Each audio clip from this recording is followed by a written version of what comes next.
Pernahkah Anda berpikir, apa sih artinya menjadi anak Allah?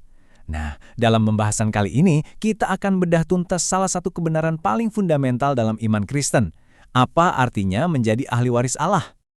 Oke, kita mulai ya. Untuk bisa benar-benar mengerti soal warisan ini, kita harus mulai dari dasarnya dulu, yaitu sebuah pergeseran identitas yang luar biasa, dari yang tadinya seorang hamba menjadi seorang anak. Nah, ini dia nih perbedaannya. Kontrasnya, luar biasa banget. Di satu sisi, kita lihat ada identitas sebagai hamba.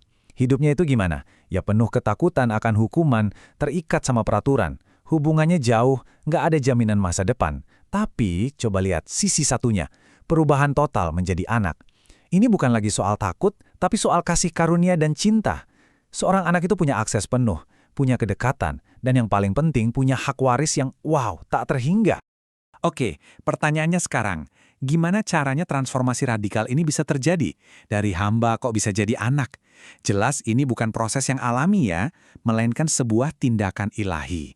Nah, jawabannya ada di dalam sebuah konsep yang indah banget, baik secara hukum maupun hubungan, yaitu adopsi ke dalam keluarga Allah. Dalam Alkitab, istilah yang dipakai itu huiothesia. Nah, ini menarik. Di budaya Romawi zaman dulu, adopsi itu bukan pilihan kedua loh. Justru, seorang anak yang diadopsi itu sengaja banget dipilih oleh ayahnya untuk mewarisi nama dan seluruh hartanya. Jadi ini menegaskan kalau status kita sebagai anak Allah itu bukan kebetulan, sama sekali bukan.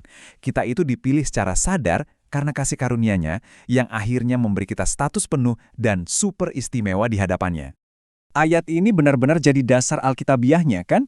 Jelas banget di sini. Melalui iman kepada Yesus Kristus, kita yang percaya ini diberi kuasa, diberi hak untuk secara resmi jadi anak-anak Allah. Kuncinya apa? Ini bukan sesuatu yang kita kejar atau usahakan mati-matian. Bukan. Ini murni anugerah yang kita terima.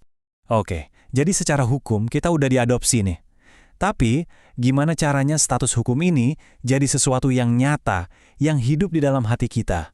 Gimana caranya kita bisa benar-benar merasa sebagai anak dan bukan lagi kayak hamba? Nah, disinilah peran Roh Kudus jadi krusial banget. Peran Roh Kudus di sini benar-benar nggak tergantikan. Dia itu bekerja di dalam kita, kayak saksi internal gitu, yang mengubah status hukum tadi jadi pengalaman pribadi kita. Jadi gimana caranya? Nah, ada 3 cara kunci. Pertama, dia yang meneguhkan status kita. Kedua, dia yang bikin kita bisa punya hubungan intim dengan Bapa. Dan yang ketiga, dia yang menjadi jaminan warisan kita di masa depan. Dan puncaknya ada di sini. Ini seruan yang sangat intim ini. Aba, Bapa. Ini bukan sekedar panggilan formal. Aba itu panggilan yang penuh kasih sayang dan kepercayaan mendalam. Seperti Papa. Bayangin deh, keintiman yang sama seperti yang Yesus punya dengan Bapaknya, sekarang bisa kita miliki juga. Ini yang mengubah total hubungan kita. Dari yang tadinya kaku dan penuh takut, jadi hubungan keluarga yang hangat. Ada lagi nih istilah kerennya, arrabon. Ini kata Yunani yang artinya jaminan atau uang panjar. Mirip banget kayak kalau kita mau beli rumah atau mobil, kan ada DP-nya tuh. Nah, Roh Kudus itu adalah DP-nya. Dia adalah cicilan pertama dari warisan mulia yang akan kita terima penuh nanti. Jadi, kehadiran Roh Kudus di dalam kita itu jaminan pasti kalau kita bakal dapat warisan penuh dari seluruh janji Allah. Oke, kita udah lihat gimana kita diadopsi dan gimana Roh Kudus jadi jaminannya. Sekarang, saatnya kita bicara soal hadiah utamanya. Apa sih sebenarnya isi dari warisan kekal yang super luar biasa ini? Sebagai ahli waris bersama Kristus, warisan kita itu jauh melampaui apapun yang bisa kita bayangin. Coba lihat daftarnya. Kita akan dimuliakan bersama Kristus, kita dapat hidup yang kekal, tubuh baru yang mulia, kerajaan Kristus, semuanya luar biasa. Tapi hadiah terbesarnya, harta paling utamanya, adalah Allah sendiri. Kesempatan untuk mengenal dan menikmati Dia selamanya. Itulah puncak dari segalanya. Tapi ada satu hal penting nih yang perlu kita pahami. Ayat ini menjelaskannya dengan gamblang, jalan menuju kemuliaan itu ternyata melewati penderitaan bersama Kristus. Ini bukan berarti kita harus nyari-nyari penderitaan ya, bukan. Tapi artinya kita nggak menghindarinya saat kita ikut Dia. Ya, sederhananya gini, nggak ada mahkota tanpa salib. Semua ini kedengarannya kan keren banget ya. Tapi ini bukan cuma buat nanti di surga. Kebenaran soal warisan ini bukan sekedar teologi yang ngawang-ngawang.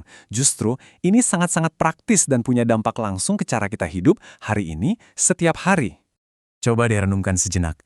Kalau Anda tahu Anda adalah ahli waris dari seluruh alam semesta, masa sih cara pandang Anda terhadap hidup nggak berubah? Pasti berubah kan?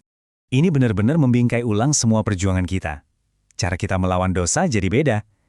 Kita nggak lagi berjuang kayak budak yang mati-matian cari muka, tapi kita berjuang sebagai anak yang hidup sesuai identitas sejati kita. Cara kita memandang penderitaan juga berubah. Itu bukan lagi hukuman, tapi cuma sebuah bagian sementara dari perjalanan kita menuju kemuliaan. Rasul Paulus benar-benar menangkap esensinya di sini. Dia bilang, penderitaan kita sekarang ini nggak ada apa-apanya kalau dibandingin sama kemuliaan yang udah menanti kita.